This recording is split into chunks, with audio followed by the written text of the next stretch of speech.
Saudades. Já... É que nem férias, né? No início é bom, depois fica assim... Já deu. Eu voltar. Estão falando alguma coisa lá na PUC de retomar? A última reunião que eu tive essa semana, o Erickson disse que a probabilidade é que a gente volte no semestre que vem. Só agosto, né? As escolas municipais, hoje eu vi também que todas vão voltar em agosto. Eu acabei de ver também na TV. O Marista, que é do mesmo grupo, né, da PUC, o Marista também, eles vão dar agora as férias de julho, agora em maio, e vão avaliar, mas volta em agosto. Bom, a biblioteca vai abrir às quartas-feiras. A biblioteca da PUC vai abrir às quartas-feiras.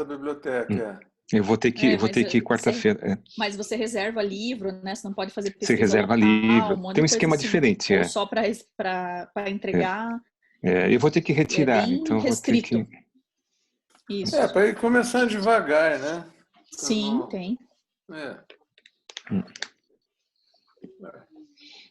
Estou deixando entrarem as pessoas para começar com... Pelo menos. Eduardo, hoje eu vou fazer terminar o cartaz lá do... Aí você me manda? Isso, aí eu mando para você. Já peguei o endereço que você mandou também para sexta-feira, aí depois a gente divulga, né? E não tem jeito, tem que ser esse negócio de entrar a cada meia hora, né? Na verdade, como é um convite enviado com antecedência, a pessoa entra no mesmo link. Sim. Isso aí não tem muita alternativa. Porque eu não sei se o Lola, como que ele lida com isso, porque ele usa esse aplicativo. Mas eu não sei como é que está funcionando lá para eles, né? Acho que é a mesma coisa. De qualquer forma, eu vou dar essa recomendação, né, de que tem 30 minutos, que é o 40. 40? Tá bom. Amanhã, então, a gente vê em detalhes isso. Em todo caso, quando estiver se aproximando os 40 minutos, a gente avisa as pessoas.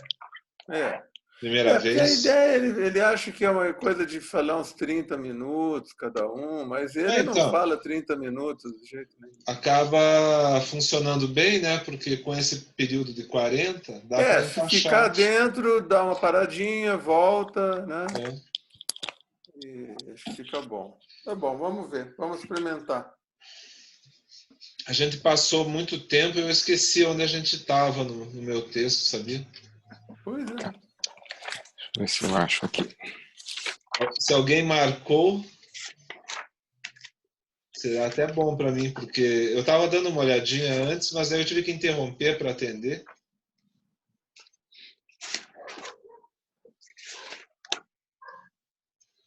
Eu vou tirar aqui o som, que estou com barulho aqui em casa. Dia 7, né? Tem alguém com uma cachorrada aí. Vou desligar aqui, vou desligar. É seu, João? Não, é lá na rua. É lá na rua. É que esse horário, o pessoal passeia com os cachorros, né? Isso, aí... Então os cachorros dos vizinhos ficam... Começa a berrar um pro outro. E tem muita outro, gente caminhando, né? Porque já acabou praticamente, né? Então, mas viu que o Ratinho parece que assinou a lei municipal, ou estadual, não sei, que agora é obrigado a usar máscara em todas as circunstâncias. Quando eu saio, eu uso máscara, né? Eu tenho saído, por necessidade, né? Mas é que antes era só quando você entrar dentro de estabelecimentos, né? Agora desde que saiu de casa já tem que estar com máscara. Tá certo. Melhor, nossa, né? O pessoal está circulando mesmo. Não, muitos estão de máscara. Muitos estão de máscara. Que volte com mais segurança, né? Nós temos nosso estoque aqui. Eu estou usando máscara direto, eu sigo a OMS. Eu só tiro quando eu vou em aglomerações, coisa assim que eu... Aí tira. Eu fico com vergonha. Quando você quer se aglomerar com a galera, daí tira. Quando eu vou em aglomeração, aí eu tiro, porque eu fico com vergonha de máscara. Não, cada um que vier te dar beijo, inteiro, né? Então. Desconfortável. Aqueles abraços, assim. Isso. Mas fora isso, eu fico o dia inteiro de máscara. Dentro de casa, para dormir. Não, toma banho de máscara. Não, mas agora vai ter que ter um estoquinho mesmo, né? Para estar todo dia, toda vez que precisar, vai ter que sair com ela. Sim. Mas o pessoal aprendeu a fazer. Eu ganhei bastante, sabe? Amigos. Agora os de ficou mais pano, barato, como era antigamente, né? Antigamente, os próprios médicos usavam de pano, né? Sim, aí você coisa lava, descartável, é mais passa prático, com né? ferro quente, deixa no sol, né? Dá um jeito. A gente vai se adaptando. Bom, deixa eu ver aqui. Eu tenho uma marcação aqui, que é um momento em que começa uma parte chamada Matéria Não é Inerte, alguma coisa nesse título. Eu não tenho certeza se talvez fosse aí que você terminou, porque é onde a última vez que eu marquei algo, sabe? Eu vou acrescentando comentários. Tá certo. Eu não assisti a aula toda, que eu fui buscar o Leandro, tá certo. Eu assisti só a primeira parte. Então não adianta a minha marcação. Vou desligar aqui. Eu vou recomeçar de qualquer ponto, então. Teria que ver no outro vídeo. E se por acaso eu deixei de falar alguma coisa, eu retomo mais tarde.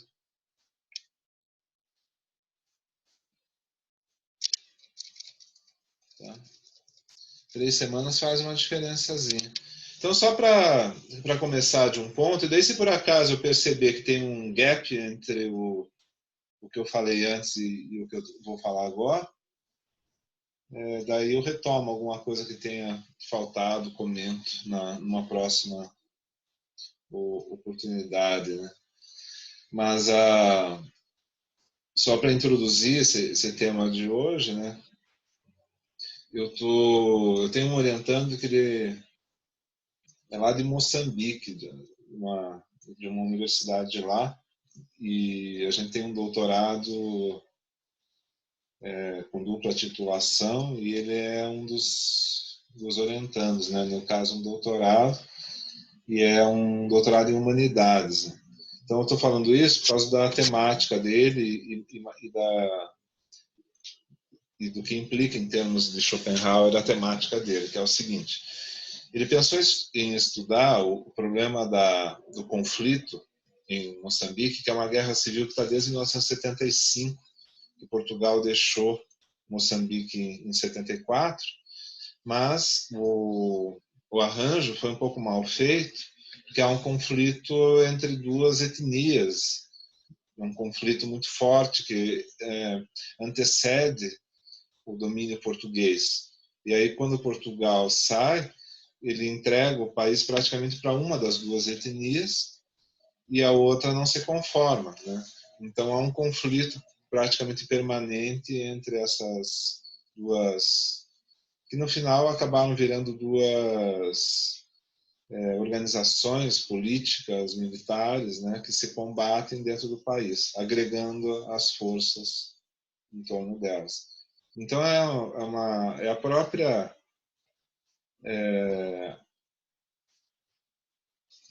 autodevoração, né, do país, que vem desde 75 até agora, né? Então, o problema dele, daí isso é uma coisa que é difícil, né? É que ele queria daí estudar, através da ética da compaixão do Schopenhauer, um modo, né, de encaminhar o problema da paz em Moçambique. Num primeiro momento é uma coisa que choca, né? Porque você tem que considerar que, por exemplo, a compaixão não é uma coisa prescritível em Schopenhauer. Não é possível você estudar a compaixão e se tornar compassivo. Assim como não é possível você estudar estética e se tornar artista, né? Então, tem a própria pessoa tem que ter a possibilidade de manifestar aquele sentimento, né? Uma pessoa que não é compassiva, ela não é passível de compaixão. Uma pessoa que não tem empatia com as outras não tem como ter compaixão. Então, a tendência dela é ser egoísta ou cruel, né? E então, para você resolver o problema da paz em Moçambique com Schopenhauer é difícil. Você tem que dar algum tipo de... tem que mudar o tom, né, do texto. Você tem que dizer assim, olha, você não tem como ensinar a compaixão, mas você tem como estimular que as pessoas prestem atenção ao problema da unidade íntima, né, de todos os seres, né, especificamente de todas as pessoas, e talvez aquele que tiver a possibilidade de ser compassivo se torne compassivo, ou passe a pensar no problema de um modo compassivo, né? Que você estimule no ambiente a possibilidade de despertar um sentimento mais compassivo. Até aí vai, né? Então é possível você fazer um trabalho educativo que desperte, de certa maneira, algo que existe em potencial, mas você não fabrica nada, né? Por outro lado, a tendência do querer humano é como a tendência da vontade em geral, que é se expor, se apropriando de tudo que pode, né? A voracidade, a tendência para o egoísmo, para a crueldade, é o que se manifesta com mais veemência na natureza humana. Aquilo que tende a ser mais proeminente assim, na paisagem, vamos dizer assim. Especialmente o egoísmo, né? Então, Schopenhauer também recomenda que, levando isso em consideração, você jogue com as forças do egoísmo, ou seja, com os interesses das pessoas, se não é possível fazer da pessoa compassiva, pelo menos tentar identificar quais são os argumentos que interessem a ela, para tentar negociar alguma coisa, né? Então, agora, o que chama a atenção, né, que não tem muito como evitar, é que esse conflito, né, na verdade, ele expõe a natureza humana, né, em toda a sua dimensão assim, de crueldade também, né? Porque à medida em que o conflito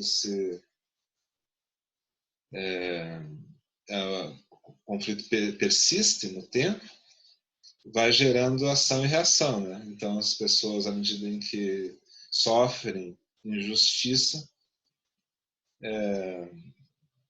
passam a odiar e desejar a vingança e assim sucessivamente, né? Sistema de vendetta, né? Ambos os lados, daí cada vez mais se acirram no desejo de vingança e de hegemonia, né? Então, as coisas mais devastadoras da natureza humana se manifestam ali, né?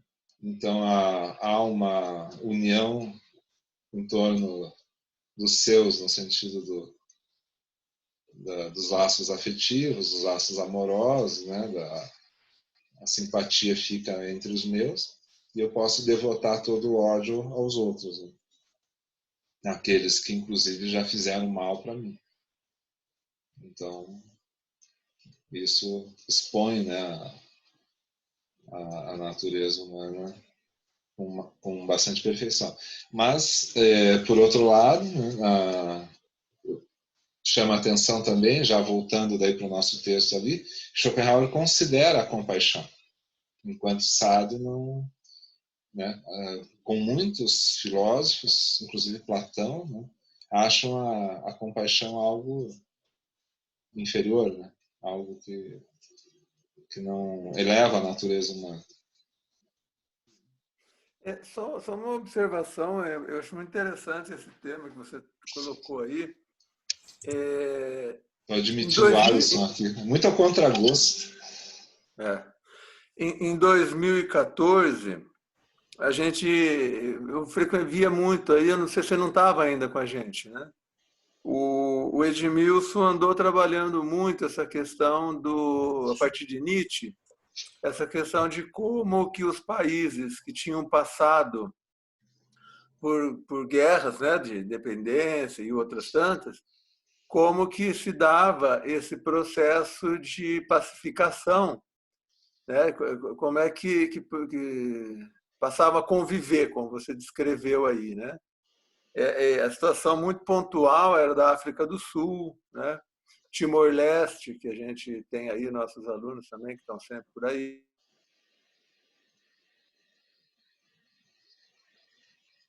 Travou?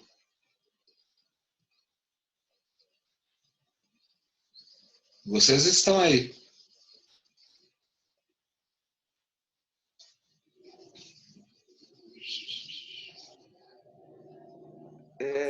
Tá me ouvindo? Estou. Deu uma interrompidinha.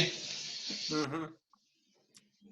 Tinha essa questão aí. E é curioso isso que você falou, de não é prescritivo, né? É. Porque aí depois, em 14, eu estava lá em Paris, e lá, como todo estudante de Paris é estrangeiro, ele é de algum lugar, e como eu frequentava muito a Paris 8, em geral é de algum lugar perigoso, algum lugar assim que teve guerra, que passou por ditadura, um lugar pouco civilizado, né?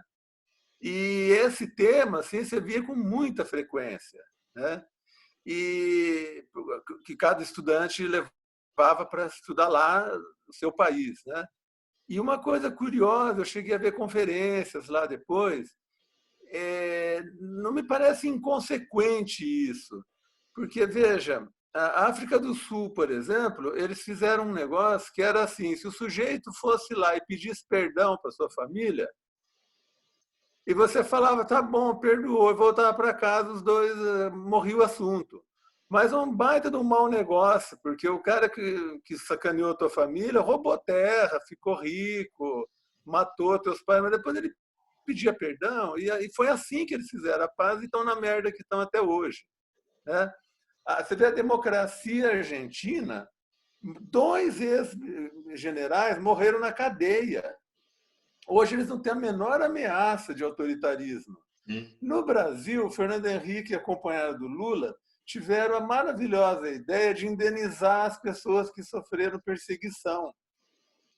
Então, não mexeram com o torturador. Nós temos um torturador na presidência que só não torturou porque não teve tempo, era novinho ainda. Não teve oportunidade. Não teve oportunidade, mas ele deve ser o maior rancor da vida dele, é não ter participado da tortura. E está difícil também porque ele não está conseguindo fazer agora, né? Tá então, essa ideia... Pela crueldadezinha básica.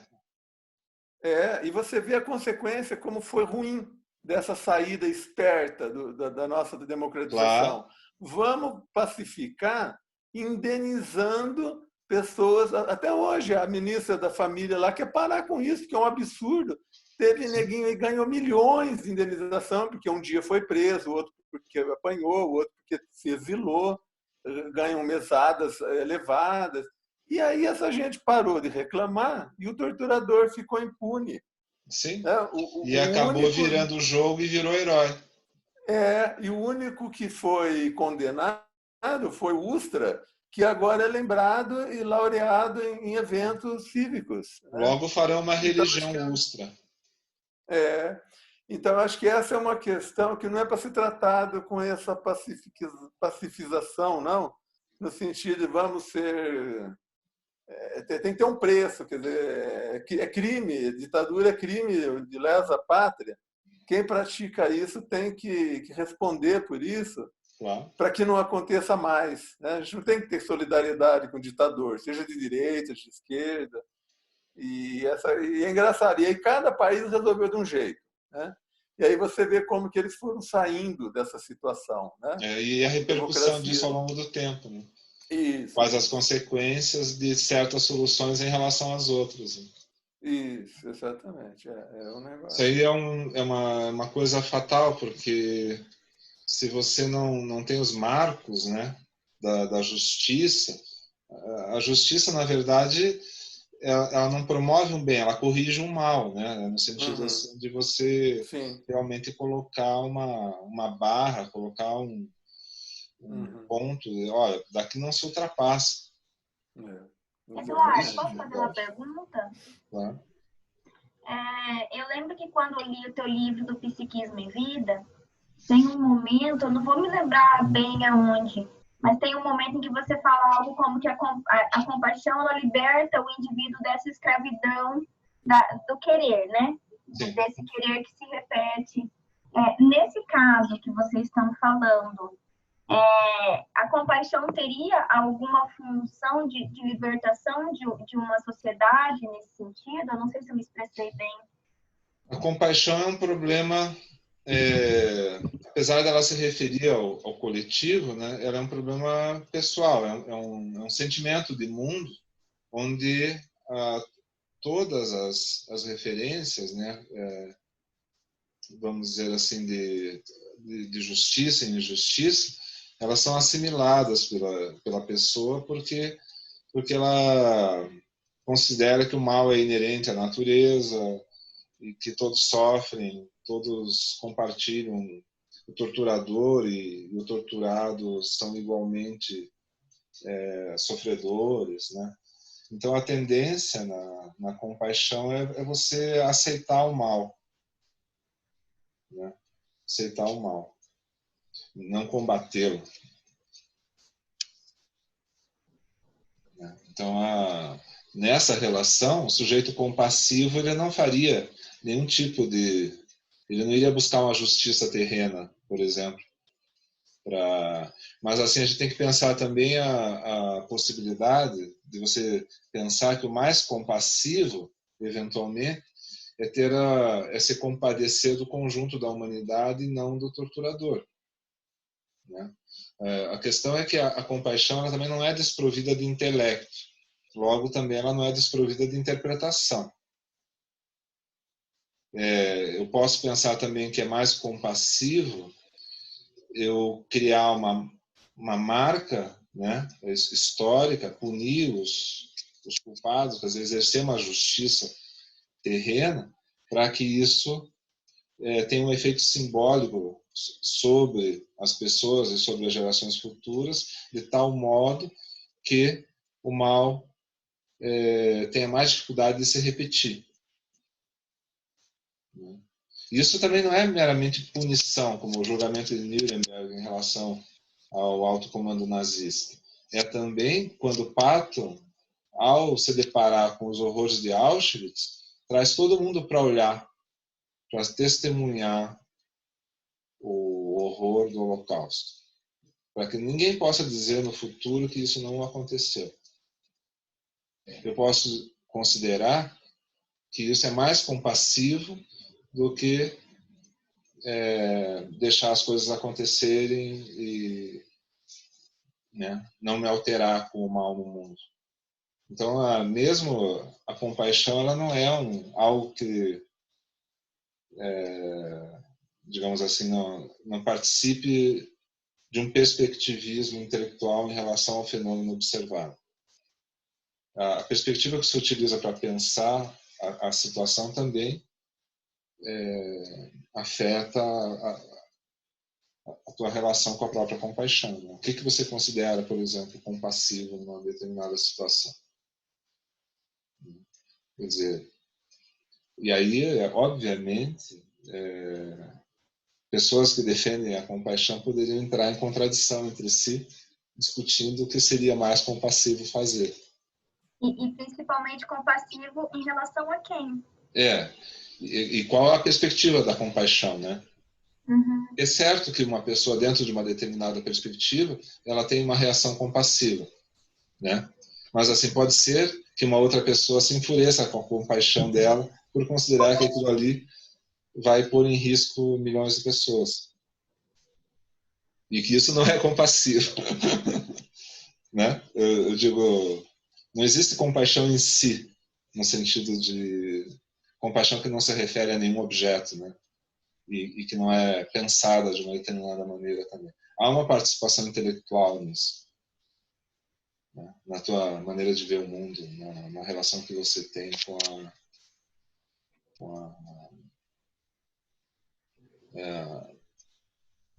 qual é o âmbito, né, da tua compaixão e o que ela está ignorando, por exemplo. O que ela está deixando de lado, o que ela não está contemplando, e que às vezes a tua compaixão pode significar, inclusive, um mal maior para a própria humanidade. E você pode ser cobrado, mas você está sendo compassivo em relação a ele, mas não está sendo compassivo em relação ao conjunto da humanidade. Você está colocando a humanidade em risco. Né? Então, esse é um dilema real da justiça, né? Do nosso senso de justiça. Mas, de um modo geral, o que a gente deveria pensar efetivamente é que a aplicação prática da justiça e a visão da compaixão, ela não é necessariamente homogênea. Né? E isso é algo, digamos assim, como qualquer fenômeno ético, tem que ser discutido na prática, no contexto da ação. Sempre você vai ter que tomar decisões, sempre você vai ter que assumir um determinado olhar para as coisas. Né? De qualquer modo, diga? Não parece, Eduardo, que quando você estava falando, né, eu me lembrei dos terroristas islâmicos, né, que quando cometem os seus atos, evidentemente eles têm uma enorme compaixão para com o seu povo, mas não necessariamente para com o outro, né, o outro povo, aquele que ele ali está, vamos dizer assim, em guerra, né? E nesse sentido, voltei a pensar um pouco nessa questão da compaixão do Schopenhauer,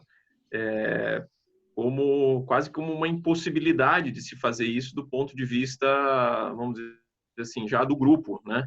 Você pode olhar a compaixão do ponto de vista individual, porque sempre que você vai colocar ela no grupo, você vai encontrar um monte de problemas em relação a isso, porque o exercício dela necessariamente pode implicar numa superposição, né? E pode significar alienação também. Que é o que acontece, não? A ideologia da compaixão, né? Em geral, né? Ela pode significar uma forma de alienação, né? Também. Muito embora você não tenha como tirar, assim como o cético, né? O compassivo não pode ser tirado da sua posição, porque se trata de um sentimento, né? E no caso do cético, ele não propõe nada, né? Ele só desconstrói, né? Então, são posições que são difíceis de você mexer com elas, né? Porque, de qualquer modo, né, se trata de uma posição do indivíduo em relação às coisas, né? Mas é isso só para dizer que Schopenhauer ele considera, né, esse elemento da compaixão como algo natural, né, como algo que é espontâneo e legítimo, de qualquer modo. Aí já não é mais um problema, como é quando entra o intelecto, um problema de certo e de errado. Né? Embora nós possamos levantar esses problemas todos que a gente levantou aqui. Ali, Eduardo, mas o que despertaria, então, essa compaixão? Quer dizer, qual que seria o gatilho para que isso o gatilho é uma percepção na qual o intelecto tem que participar inevitavelmente da comunidade de todos os seres, especialmente, né, de toda a humanidade. Somos todos a mesma vontade, somos todos o mesmo querer viver, somos todos autodilacerados, dilacerados e dilacerantes, né? Somos todos sofredores. Uma hora a gente é vítima, outra hora a gente é o algoz. E a humanidade, assim como toda a natureza, se autodevora. Então, mediante isso, mediante esse sofrimento geral, a gente tem que considerar essa humanidade como um todo, né, desse ponto de vista, e digna da nossa compaixão. Mas isso tem que ser sentido. Só um negócio, essa questão aí, retomando, né, o que eu lembrei antes, a questão do perdão, assim como a Letícia falou, a questão do emancipar-se, né, quer dizer, você tem compaixão, você se emancipa do querer e tal. A partir de Nietzsche, você também teria isso aí, quer dizer, o perdão poderia aparecer como uma solução para uma má digestão, vamos dizer assim, né? O sujeito tem um ganho pessoal ali, né? De sair fora desse ciclo envenenado aí, né? O envenenoso do rancor, do ressentimento e tal, né? Mas isso é muito pouco prescritivo, não ajuda muito mesmo a refletir. Dizer assim, você tem que me amar, né? Você tem que me amar. Eu tenho tanta necessidade do seu amor, por que você não me ama? Né? Parece sempre uma coisa absurda alguém falar isso pra gente, né? Assim como quando você fala para os outros, você mesmo sabe que é absurdo, porque você sabe que o outro não pode te amar porque você quer. E não é uma transformação afetiva assim automática, quer dizer, ninguém vai conseguir perdoar e sair dali. Isso talvez, acho que o Freud já lembrou isso, talvez para os santos, né? Então. Mas o amor ao próximo para os santos. As pessoas, quer dizer, se você não vingar. Foi curioso um dia, né, num colóquio lá numa conferência lá em Paris, um argentino, inclusive, eu falei, olha, a única coisa que aliviaria a gente do Brasil seria a vingança. Assim, que ver essas pessoas aí, as pessoas que botaram o Herzog enforcado, com o pé no chão, que é a simulação mais horrorosa que já se fez na história dos torturadores, esse cara tinha que passar pelo mesmo. Não se mata um homem daquele por um motivo banal e depois não fica nem sabendo quem foi. E o Estado simplesmente tira o corpo da reta. Né? Então, não é assim, não. Tem que... Às vezes, a própria saúde, como você falou, do coletivo, precisa de sentimentos menos nobres. Né? Então, esse é um atrito do Nietzsche com Schopenhauer, né? Porque há uma necessidade, né, no pensamento do Nietzsche, né, uma necessidade de se colocar virtudes morais fortes, né, no sentido de, às vezes, colocar a agressividade para fora mesmo. E isso, no Schopenhauer, fica realmente como um componente do mal do mundo, né? Apesar dele não prescrever a compaixão, ele faz um julgamento moral, né, do mundo, e é aí que ele se perde, né, do ponto de vista do Nietzsche. Porque exatamente o problema da genealogia da moral, né, é que a moral é um problema de perspectiva, ela tem que ser estudada a partir das suas origens, a partir do modo como se formaram aquelas convicções morais. E que elas não podem, elas são, nesse sentido, incomensuráveis em relação a outras concepções morais. Elas não podem ser reduzidas umas às outras.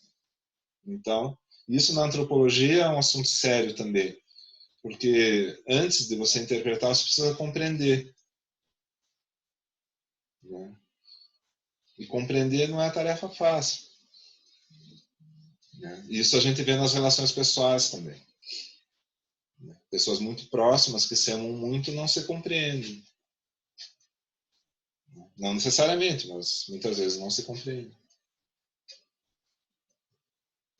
Então, esse é o ponto, né? É um ponto, vamos dizer assim, que é importante para o Schopenhauer e que para o Sade não é importante. E para o Nietzsche é problemático. Enquanto para o Sade seria um motivo de escárnio, essas preocupações do Schopenhauer, para o Nietzsche seria uma coisa conflituosa, né? Mas, assim, existe um ponto aí que precisa ter clareza, né? Compaixão muitas vezes, quando Nietzsche vai analisar a compaixão do Schopenhauer, confunde muito com piedade, né? A caridade pode ser uma consequência da compaixão, mas aí é uma caridade legítima. É uma caridade assim, eu dou o que é meu para você porque eu participo do teu sofrimento e não quero que você sofra. Isso tem uma legitimidade, assim como o óbolo da viúva no Novo Testamento, né? Ali tem um desejo legítimo enquanto o rico que doa 300 mil vezes mais, muitas vezes está fazendo aquilo só para ostentar. Então, do mesmo modo, né, a relação da compaixão com a piedade, a piedade, ela de certo modo tem que considerar que o outro é menor do que você. Para você se apiedar do outro, o outro é um pequeno e você está ali ajudando. No caso da compaixão, é compartilhar do sofrimento do outro, não é um outro que é menor do que você, então você confere a dignidade para o outro. Então, nesse sentido, de novo, a gente tem que lembrar do Baudelaire, né? Espancai-vos os pobres, né? Quando ele, diante de um sujeito que se humilha na frente dele pedindo uma esmola, ele, ao invés de dar esmola, ele começa a bater no mendigo. Esse é trotskista também. A ideia é assim, né? Daí o cara, depois de um tempo, começa a reagir e bater nele também. E daí ele abre os braços, abraça e diz assim, meu irmão. Ou seja, né? Eu tive que reconduzir a dignidade, né? A sua condição humana, não se rebaixe diante de mim. Então, tem esse aspecto para defender Nietzsche, né, também. Que muitas vezes, quando você tem uma conduta um pouco mais dura, um pouco mais agressiva, às vezes produz um efeito transformador. Você tem autoridade, você né, não querer o tempo inteiro ser conciliatório. Às vezes é necessário ser mais contundente e dizer não. Né? Tem que saber dizer não. Tem que saber barrar as coisas, tem que saber afastá-las, dizer isso aqui não permite na minha existência. Não quero saber desse troço. Vai acabar o tempo agora, Eduardo.